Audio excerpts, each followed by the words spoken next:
Hello friends, welcome to our study channel study with RJ. दोस्तों, इस video में हम रीट एग्जाम के लिए मनोविज्ञान की टेस्ट सीरीज को आगे बढ़ा रहे हैं। ये हमारा टेस्ट नंबर 9 है, जिसमें 30 इंपॉर्टेंट क्वेश्चन सॉल्व करेंगे। वीडियो को एंड तक देखना है और आपको हमेशा की तरह टारगेट रखना है कि इन 30 क्वेश्चन में से 25 से ज़्यादा सही हो। ईमानदारी के साथ टेस्ट दें। वीडियो के एंड में जितना भी स्कोर बनता है वह कमेंट सेक्शन में ज़रूर शेयर करें। तो चलिए शुरुआत करते हैं। आज के टेस्ट का पहला क्वेश्चन इस प्रकार है। क्वेश्चन है, व्यक्ति का जितना भी मानसिक विकास होता है उसका आधा 3 वर्ष की आयु तक हो जाता है। यह कथन किसका है? गुड एनफ, फ्रायड, पियाजे या वॉटसन? तो दोस्तों, मैं आपको 5 सेकंड का समय दूंगा, इसके बाद आपको आंसर बता दूंगा। इसका सही आंसर है गुड एनफ। तो ये आपको ध्यान रखना है कि गुड एनफ ने क्या परिभाषा दी थी। व्यक्ति का जितना भी मानसिक विकास होता है उसका आधा 3 वर्ष की आयु तक हो जाता है। तो ये आपको ध्यान रखना है। चलिए नेक्स्ट क्वेश्चन देखते हैं। बाल्यावस्था वह काल है जब व्यक्ति में बुनियादी दृष्टिकोण, मूल्य तथा आदर्श एक बड़ी सीमा तक निरूपित किए जाते हैं। यह कथन किसका है? रॉस, किलपैट्रिक, ब्लेयर, जॉन्स एवं सिम्पसन या वॉटसन? तो दोस्तों, इसका जो सही आंसर है ब्लेयर, जॉन्स एवं सिम्पसन। चलिए नेक्स्ट क्वेश्चन देखते हैं।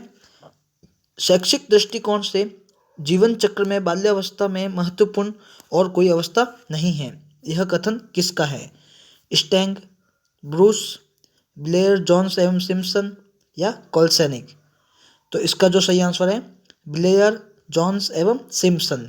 इन्होंने ये परिभाषा दी थी कि शैक्षिक दृष्टिकोण से जीवन चक्र में बाल्यावस्था से महत्वपूर्ण कोई और अवस्था नहीं है।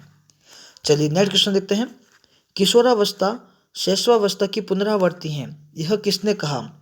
जॉन्स, विलियम जेम्स, गिलफोर्ड या एरिक्सन? तो दोस्तों, इसका जो सही आंसर है जॉन्स ने कहा था किशोरावस्था शैशवावस्था की पुनरावृत्ति है। चलिए नेक्स्ट क्वेश्चन देखते हैं।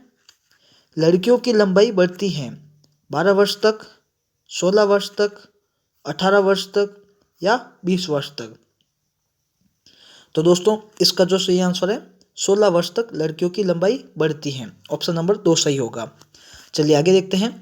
वह संधिकाल कहते हैं शैशवावस्था को, पूर्व किशोरावस्था को, उत्तर किशोरावस्था को या बाल्यावस्था को? तो दोस्तों, इसका जो सही आंसर है पूर्व किशोरावस्था को वह संधिकाल कहा जाता है। चलिए आगे देखते हैं।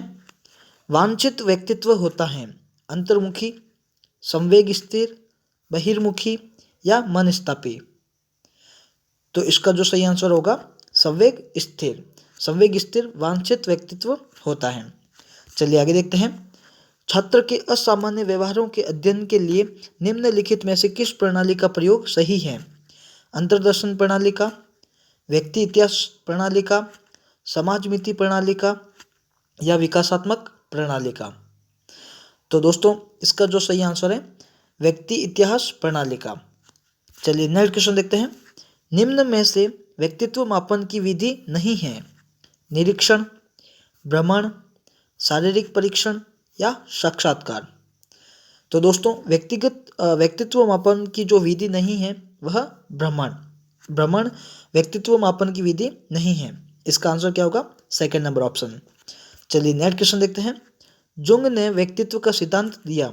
विश्लेषणात्मक, मनोविश्लेषणात्मक, स्व सिद्धांत या व्यक्ति विज्ञान सिद्धांत?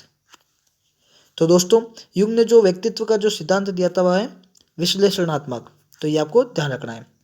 चलिए नेक्स्ट क्वेश्चन देखते हैं। प्रासंगिक अंतर्बोध परीक्षण का निर्माण कब हुआ?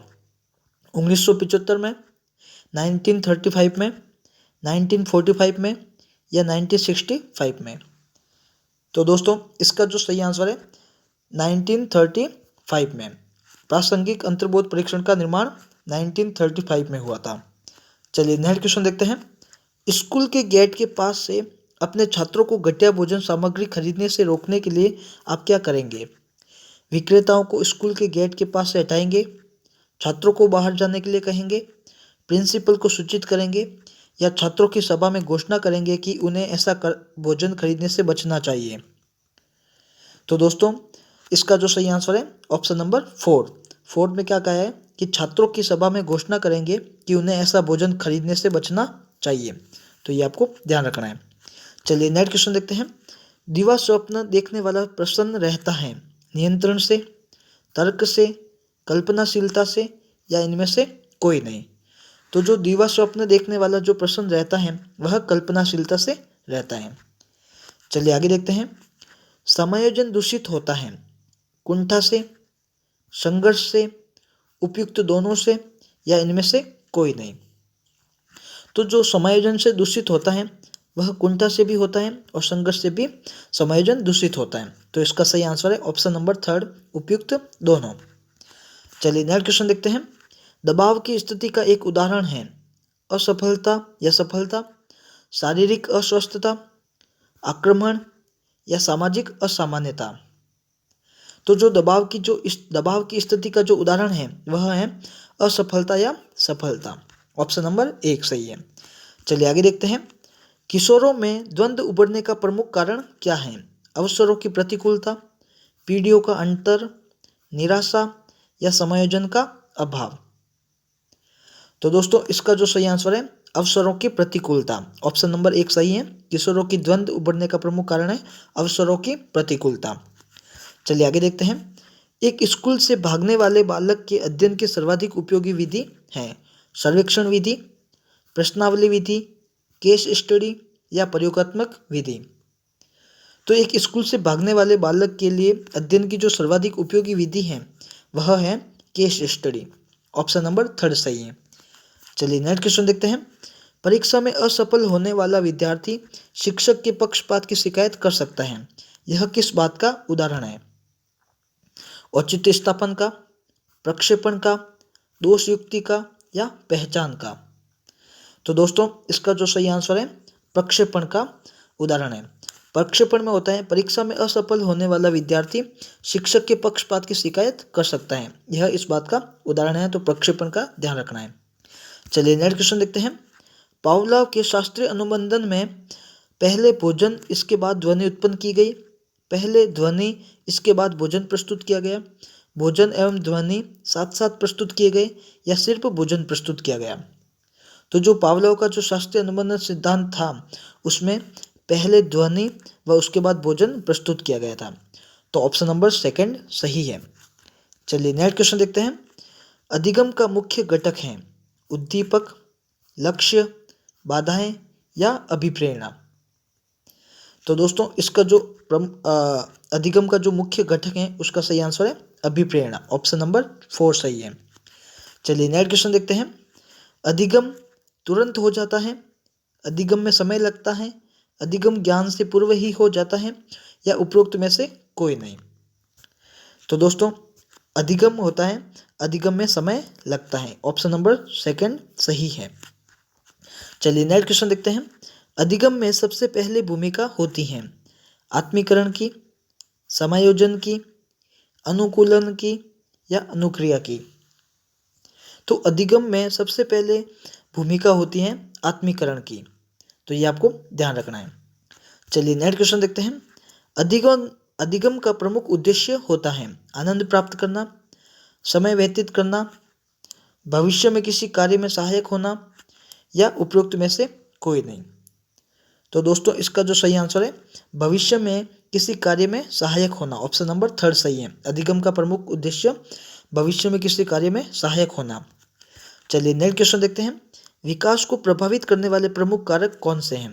वंशानुक्रम, वातावरण या दोनों या समाज। तो दोस्तों विकास को जो प्रभावित करने वाले प्रमुख कारक हैं वह वंशानुक्रम और वातावरण दोनों हैं। तो ऑप्शन नंबर 3 इसका सही है।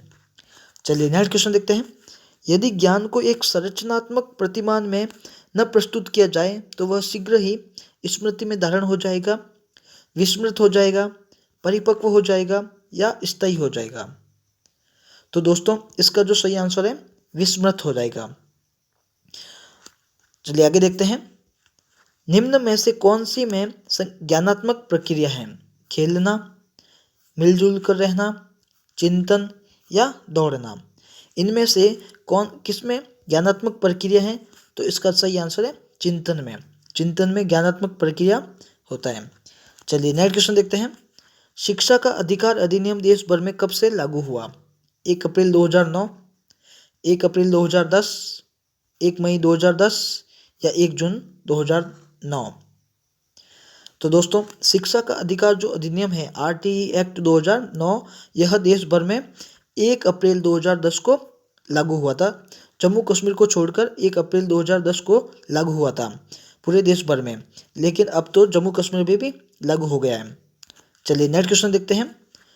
जब एक व्यक्ति कहता है कि राम में अध्यापन के लिए अभिक्षमता है, तो इसका अर्थ है राम अध्यापन की योग्यता रखता है, राम अध्यापन में कुशलता अर्जित करने की योग्यता रखता है, राम अध्यापन में सफल रुचि रखता है, राम अध्यापन को नापसंद करता है। तो दोस्तों इसका जो सही आंसर है ऑप्शन नंबर सेकंड, राम अध्यापन में कुशलता अर्जित करने की योग्यता रखता है। चलिए आगे देखते हैं।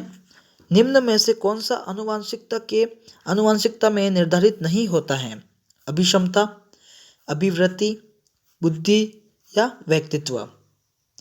तो दोस्तों आनुवांशिकता में निर्धारित नहीं होता है वह अभिवृत्ति नहीं होता है।